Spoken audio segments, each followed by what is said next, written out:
सदगुरु कबीर दुनिया से दोस्ती करने को मना करते हैं, क्योंकि भजन में बाधा पड़ेगी और ये मानव जीवन भजन करने के लिए मिला है।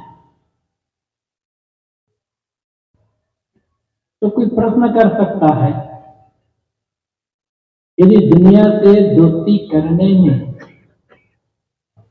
भजन में बाधा पड़ती है तो क्या दुनिया से बैर करें ताकि भजन का काम बढ़िया बने? पहली बात हमें ये समझना होगा, किसी बात को लेकर किसी भी व्यक्ति से बैर विरोध करने वाला आदमी दुनिया का हर काम कर सकता है, भजन नहीं कर सकता। भजन का अर्थ ही होता है मन से बैर विरोध की भावना का पूर्णतः त्याग हो जाना, बैर विरोध भावना का पूर्णतः मिट जाना।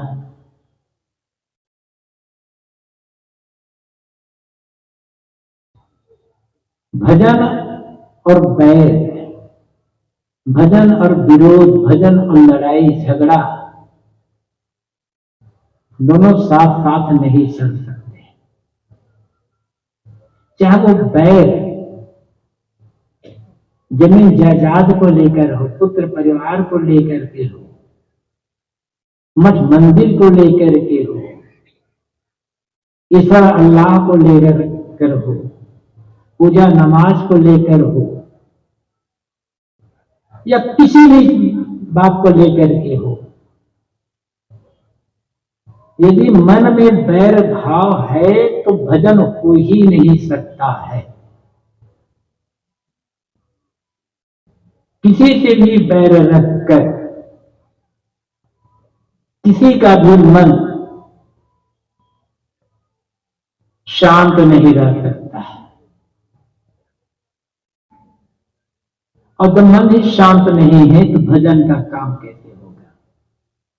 अशांत मन से आप व्यापार कर सकते हो, खेती कर सकते हो, नौकरी कर सकते हो, अशांत मन से दुनिया के बहुत सारे काम कर सकते हो, लेकिन अशांत मन से भजन नहीं कर सकते।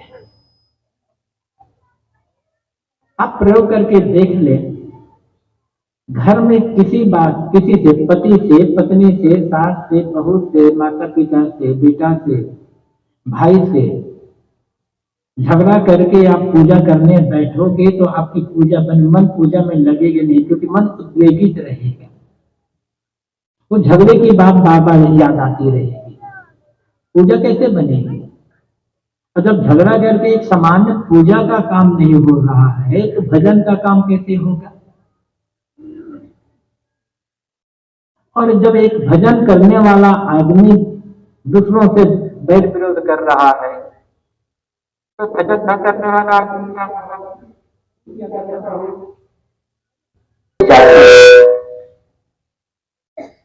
कोई आपके मकान पर, आपके दुकान पर, चीजों पर किसी प्रकार का कब्जा कर रहा हो, हड़प रहा हो, तो न्याय पंचायत ये सब मुकदमा जो करना है एक मजबूरी है आपकी, लेकिन उसके लिए बैर विरोध का भाव रखना मन में, ये तो अपने को ही अशांत बनाना है, खुद अपना नुकसान करना है। दुनिया में यदि कोई सबसे बड़ी उपलब्धि हमारी है कि मानव जीवन में सबसे बड़ी उपलब्धि, जीवन की असली कमाई, तो वह है मन की शांत, मन की प्रसन्नता। और ये अच्छे विचारों से ये काम होगा, साथ अच्छे विचार, साथ अच्छे व्यवहार, अच्छे कर्म से मन हमारा शांत और प्रसन्न रह पाएगा। ज्ञान की बातों का चिंतन मनन करना अच्छा है, किंतु उससे अच्छा है ज्ञान की बातों का जीवन में प्रयोग करना, जीवन में आचरण करना। यदि सचमुच में दुखों से बचना चाहते हैं,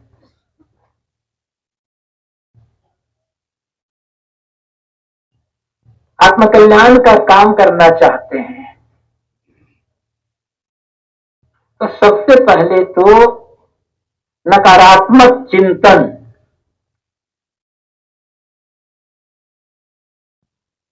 और विरोधात्मक चिंतन का त्याग करें। हम और आप मनुष्य हैं और कहा गया है मननात् मनुष्य, मनन करने वाले प्राणी को मनुष्य कहा जाता है। मानवेतर प्राणी किसी विषय पर गहराई से चिंतन मनन नहीं कर सकते।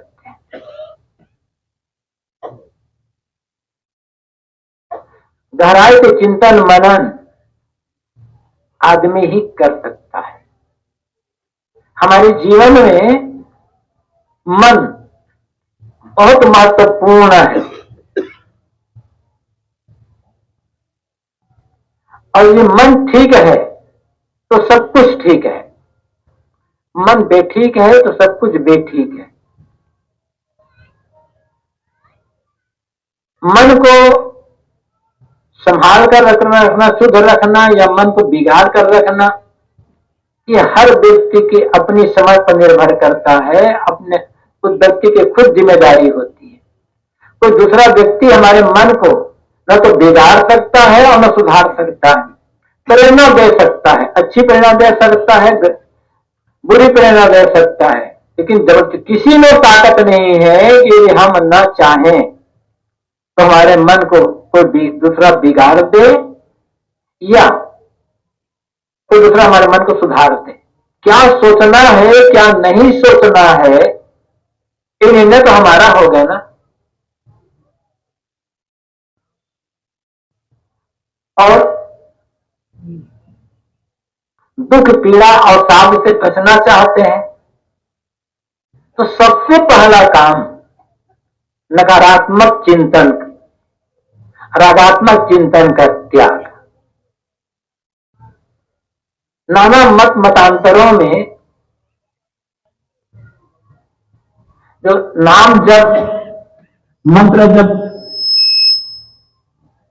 या माला फेरने का विधान किया गया है, इसके पीछे मूल कारण क्या है? कोई भी नाम हो, कोई भी नाम, किसी भी नाम जिसके प्रति आपकी पवित्र धारणा है, बार बार उस नाम का जब रिपीट करेंगे, दोहराते जाएंगे, जप करते जाएंगे निष्ठा पूर्वक, तो उतने समय तक आपके मन में नकारात्मक चिंतन, वासनात्मक चिंतन, रागात्मक चिंतन या हिंसात्मक चिंतन नहीं आएगा। कहा जाता है कि अमुक नाम के जप करने से पाप कटता है, तो पाप कटने का अर्थ क्या होता है? जब तक भावना पूर्वक उस नाम का जप कर रहे हैं, उसी नाम में आपका मन टिका हुआ है, तब तक नकारात्मक चिंतन, नकारात्मक चिंतन मन में नहीं आया, उतने समय तक आप पाप से बच गए। अब ये सोचेंगे कि हम ये अमुक नाम जपते रहेंगे हमारे और पाप करते चले जाएंगे, तो ये धोखा देना। जितने समय तक आप नाम जप रहे हो, एकनिष्ठ होकर उसी में मन एकाग्र है।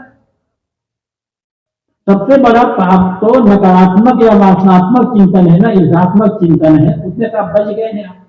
अब आगे सावधानी रखना है, किसी के लिए ईर्ष्या, द्वेष, वैर विरोध, वासना का चिंतन न होने पाए या नकारात्मक चिंतन न होने पाए, और यही भजन करना है। भजन के अनेक बहुत बाहरी रूप हैं, और बाहरी जो जितने रूप हैं उनमें विभिन्नता है। भजन का कोई भी बाहरी रूप ऐसा नहीं है जो सर्वमान्य हो। कोई किसी की पूजा करता है, कोई किसी की पूजा करता है, कोई किसी की पूजा करता है, कोई मूर्ति की पूजा करता ही नहीं है। कोई नाम जपता है, कोई नाम नहीं जपता। नाम में भी कोई किसी नाम जपता, कोई किसी का नाम जपता है। तो भावना है। अरे भी समझना होगा, कोई भी नाम न छोटा होता है न बड़ा होता है। जिस आदमी का जिस नाम के प्रति भावना है, प्रेम है, उस आदमी के लिए वह नाम बड़ा है। और जिस नाम के लिए प्रेम नहीं है वो नाम छोटा है। इसलिए उलझना नहीं है, विवाद नहीं करना है कि तुम्हारा नाम छोटा है, हमारा नाम बड़ा है। आपके लिए आपका नाम बड़ा, दूसरे व्यक्ति लिए उसका नाम बड़ा। और कितना नाम जपते हो, कितने समय तक नाम जपते हो, कितनी माला फेरते हो, ये बड़ी बात नहीं है। बड़ी बात यह है कि कितने समय तक आपका मन शुद्ध रहता है, कितने समय तक आपका मन सकारात्मक चिंतन में लगा रहता है, ज्ञान विवेक विचार प्रेम दया समक चिंतन में लगा रहता है। मन का ये ज्ञान विवेक विचार के चिंतन में डूबा रहना या प्रेम दया क्षमा चिंतन में, दूसरों की भलाई के चिंतन में, आत्म चिंतन में डूबा रहना, यही भजन करना है। इस भजन को समझते नहीं है। जब ये भजन करेंगे तो मन में विरोध कहां होगा? जो प्रेम का, सेवा का, समता का, सद्भावना का चिंतन कर रहा है, ज्ञान विवेक विचार का चिंतन कर रहा है, आत्मा का चिंतन कर रहा है, उसके मन में वैर विरोध चिंतन आएगा ही कैसे? और आएगा मतलब अच्छे विचार सकारात्मक चिंतन में मन ठहरेगा ही नहीं। और किसी के प्रति भी बैर व्यक्त करके हम शांत नहीं रह सकते। इसलिए सभी कभी ने कहा सब जीवन से निर्भय रहे। सब जीवन का उन्होंने कहा, ये नहीं कहा कि अमुक से मनुष्य से निर्भय रहो और मानवता प्राणों से भय रखो, ऐसा नहीं कहा। सब जीवन से प्राणी मात्र प्रति निर्भय रहो। जब आत्मक और बोधेशु कहा गया है कि जितने आत्माएं हैं, जितने प्राणी हैं, वो सब आत्मवत है, हमारे अपने समान है। जब सब अपने समान है, सब आदमी है, तो आत्मी जनों के लिए तो प्रेम होता है, क्षमा होती है, सेवा होती है। बैर कहां होगा? वहां पर विरोध कहां होगा?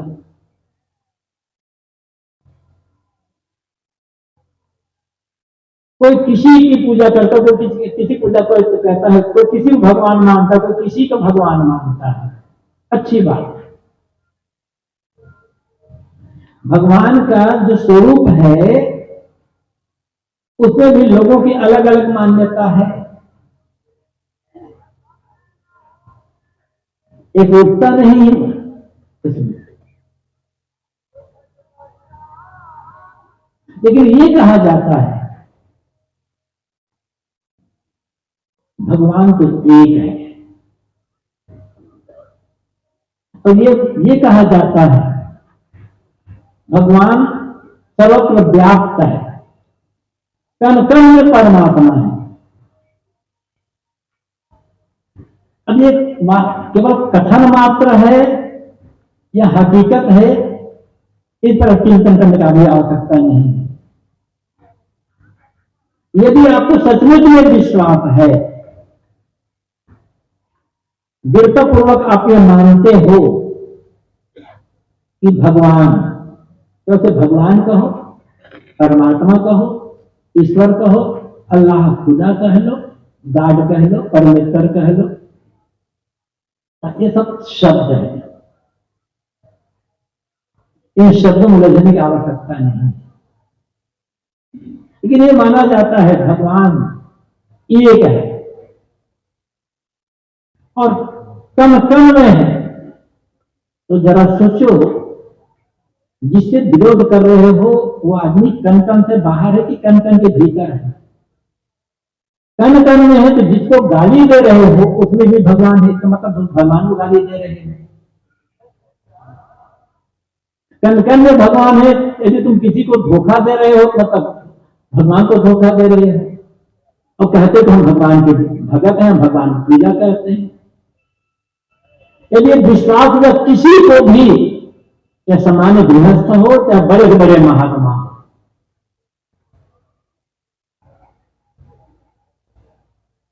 किसी को भी कि विश्वास हो जाए कि भगवान कण कण में व्याप्त है, तो उसकी जबान से दूसरे के लिए शब्द का प्रयोग होगा ही नहीं, वो किसी के लिए दुर्व्यवहार कर ही नहीं सकता, किसी के लिए गलत शब्द का प्रयोग करेगा ही नहीं।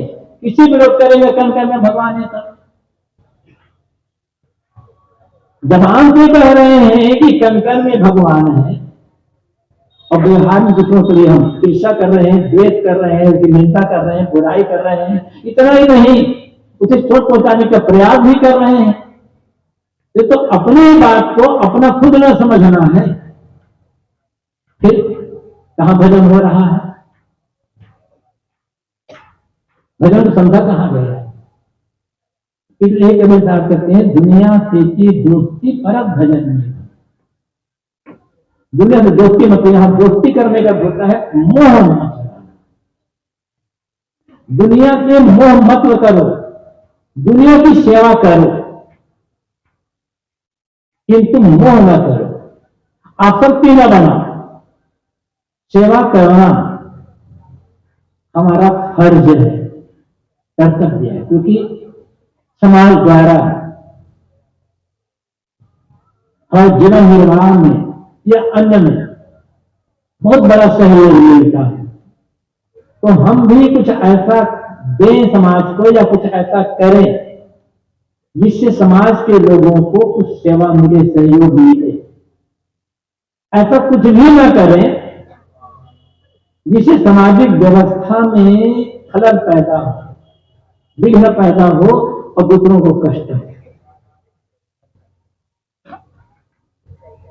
तो यहां जो गुरु कबीर कहते हैं दुनिया से दोस्ती, दुनिया से दोस्ती मत करो, मतलब कहीं किसी ने अपने मन को चिपका करके मत रखो। मोह मतलब कहीं चिपकाना, आसक्ति बना लेना, उसके बिना न रहना। मोह का मतलब है जिसके लिए मोह है उसके लिए न रह पाना। एक दिन दिखाना पड़ा तो मन का व्याकुल हो जाना। तो ऐसी स्थिति में जब किसी के प्रति याद करके मन व्याकुल हो रहा है तो भजन का काम कैसे करोगे? क्योंकि कबीर मन तो एक है, भावे कहां लगा। भावे गुरु की भक्ति करो, भावे विषय करो। मन तो एक है, चाहे उसे भजन में लगाए चाहे किसी व्यक्ति के विषय के चिंतन में, मोह में लगाए। मन में एक बार में एक साथ दो चीजें, दो भावनाएं नहीं रह सकती। जैसे अंधकार और प्रकाश दोनों एक साथ एक जगह नहीं रह सकते हैं। अंधकार होगा तो प्रकाश होगा, प्रकाश जहां अंधकार होगा वहां प्रकाश नहीं हो, प्रकाश होगा तो अंधकार नहीं होगा। जहां काम तहां राम नहीं, जहां राम नहीं काम। कबू दोनों होत नहीं रवि रजनी इकट्ठा। रवि और रजनी, सूर्य और रात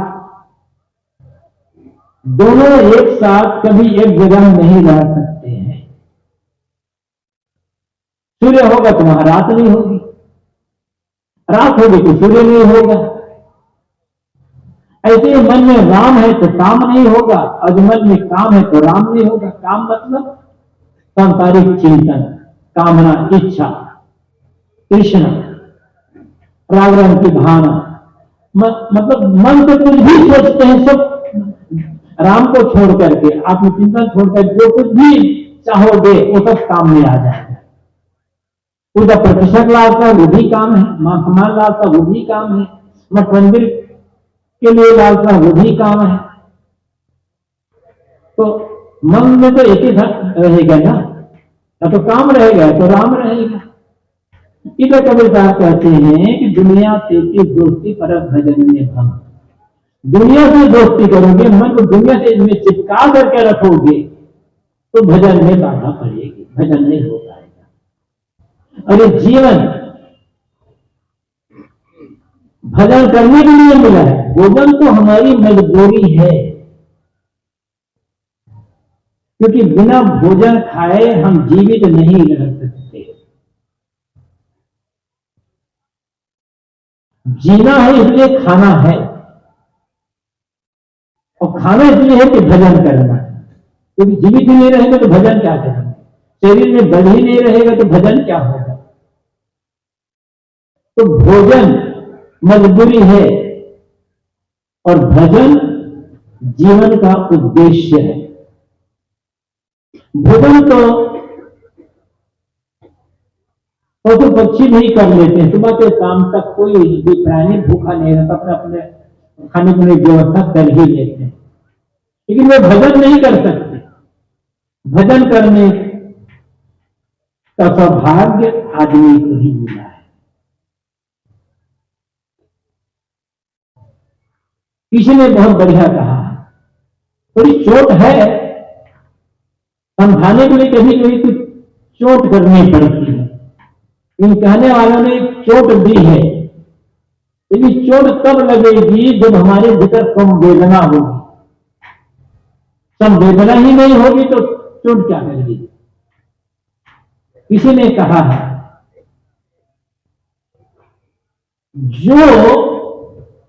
जो प्राणी केवल भोजन करता है, भजन नहीं कर सकता, उसे पशु या जानवर कहा जाता है। तो जानवर भजन का काम नहीं करता, भजन तो करता, खाना तो खाता ही नहीं, भजन नहीं कर सकता। और जो भोजन और भजन दोनों करता है या कर सकता है, उसे मनुष्य कहा जाता है। फिर याद करें, जो केवल भोजन करता है वो जानवर है, जो भोजन और भजन दोनों करता है वो मनुष्य है। और मनुष्य शरीर पा करके जो केवल भोजन करता है, भजन नहीं करता, उसे क्या करना चाहिए मुझे पता नहीं है, आप तो हम समझ सकते हैं। तो भोजन हमारी मजबूरी है, उद्देश्य जीवन है। भजन का मतलब आत्म परिष्कार, आत्मशोधन, आत्मचिंतन, निरंतर अपने आप को गढ़ते छूते समाते जाना, मांझते जाना। किसी नाम का जप करना, किसी मंत्र का जप करना, माला फेरना, गंगा नहाना, पूजा करना, ये भजन का बाहरी रूप है। प्रारंभ में इसकी आवश्यकता होती है, हो सकती है, लेकिन ये वास्तविक भजन नहीं है। ये सब तो मन को बहलाने के एक साधन है। आदमी कुछ नहीं समझ सकता कि बैठ करके राम राम राम राम करो, लेकिन बैठ करके राम राम राम राम कहना भी सहज नहीं है। यही बैठा दो कुछ लोगों को जिनका अभ्यास नहीं है, तुम राम राम राम राम कहते रहो तो बड़ा मुश्किल। गुरुदेव जी कहा करते थे, अयोध्या की बात है, दो छाने, छोटी छावनी बड़ी छावनी। तो बड़ी छावनी के महंत जी अपनी गद्दी पर बैठे रहते थे, उसी के सामने सड़क थी, उसी से मजदूर रोज सभी तरफ काम करने जाते थे,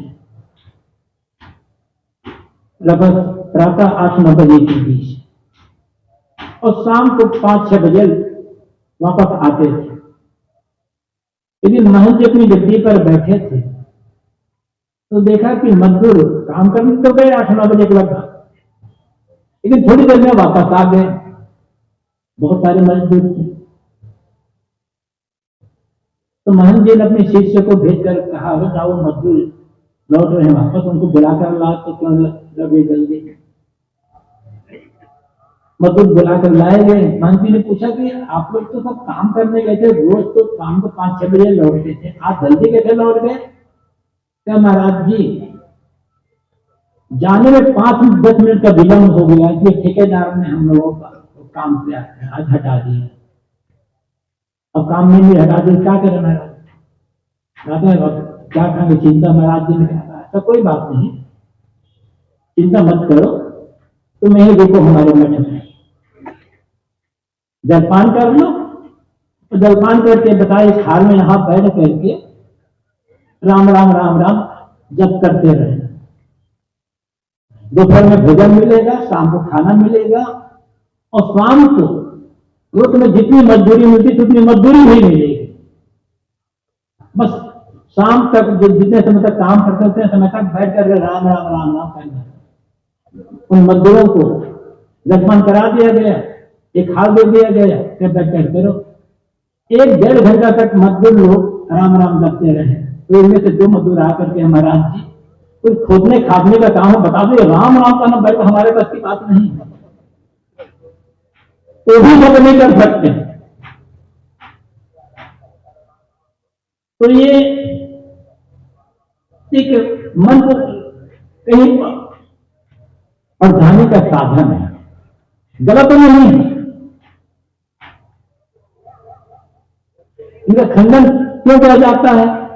किसी भी मंत्र, चाहे राम राम देखो, चाहे सतनाम देखो, या ओम देखो, या कोई मंत्र देखो, मंत्र जप रहे हैं, माला फिर रहे हैं, गंगा स्नान कर रहे हैं, और वर्षों बीत गए,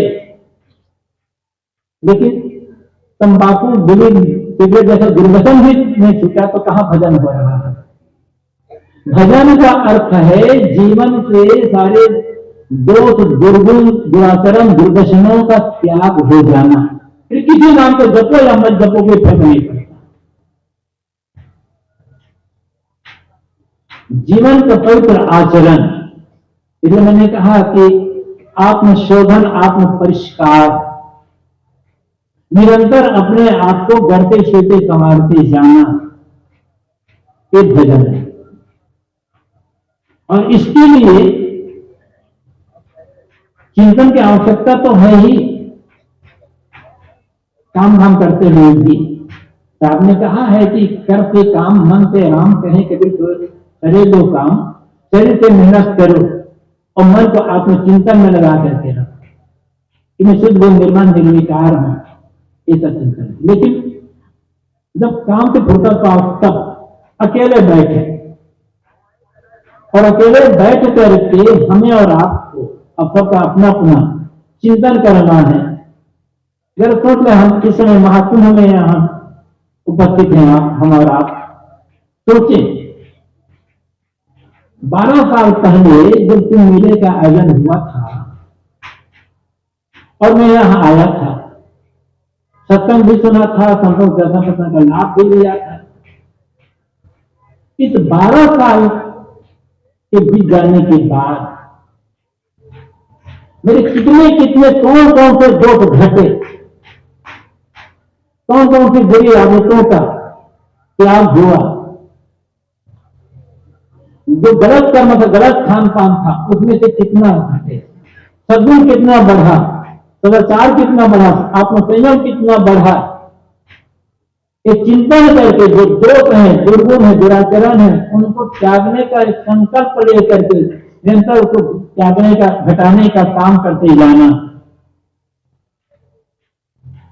और जो सद्गुण सदाचार है, ज्ञान भक्ति है, आत्मसंयम है, इनको निरंतर बढ़ाने के लिए संकल्प करते जाना और उसे प्रयत्न करना, ये आत्मशोधन है, इसी के नाम भजन है। लेकिन हम उसके लिए समय ही नहीं निकाल पाते, बाहरी दौड़ते दौड़ते दौड़ते इतना दौड़ते रह जाते हैं कि अंदर की यात्रा करना ही ये भूल जाते हैं। और ये ऐसा भजन है आत्मशोधन या परिष्कार करना, मतलब दो दुर्गुण दुर्व्यसन दुराचरण का त्याग करना, सदुचार आत्मसंयम को बढ़ाना, ऐसा भजन है जिससे कोई भी आदमी, दुनिया का किसी मत पंथ का मानने वाला आदमी इनकार नहीं कर सकता। जिसे कोई मानता हो और जिसे कोई न मानता हो, इसके मानने या न मानने में विरोध हो, न वो धर्म हो सकता है न वो भजन हो सकता है।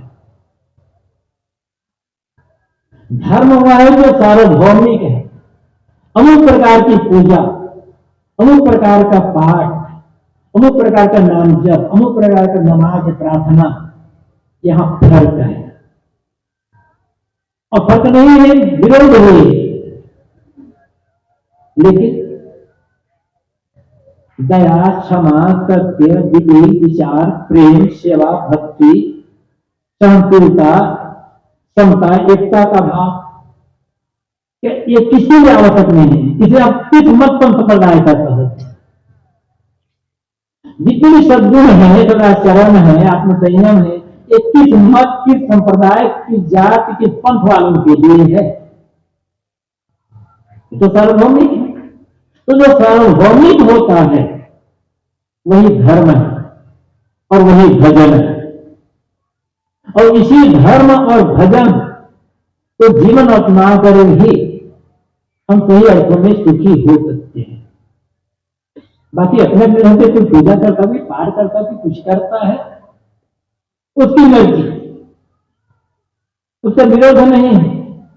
लेकिन आत्मसंयम सदुचार के बिना, प्रेम, समता, एकता का प्रयास के बिना, संतोष और सहिष्णुता, सहनशीलता आए बिना कोई भी भजन सार्थक नहीं हो सकता है।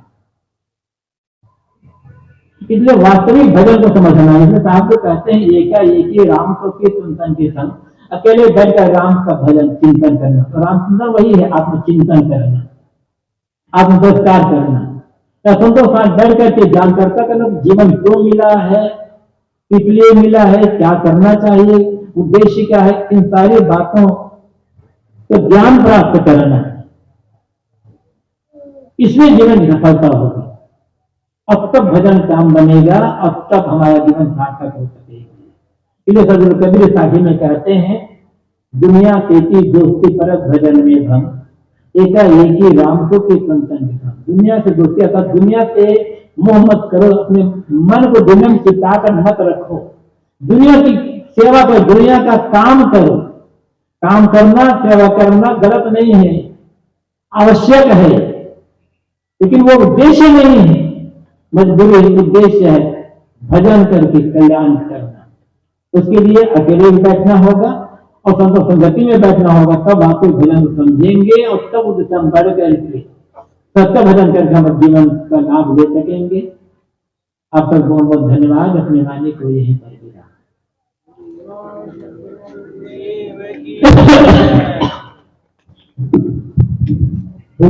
सदगुरु देव सदगुरु कबीर साहेब।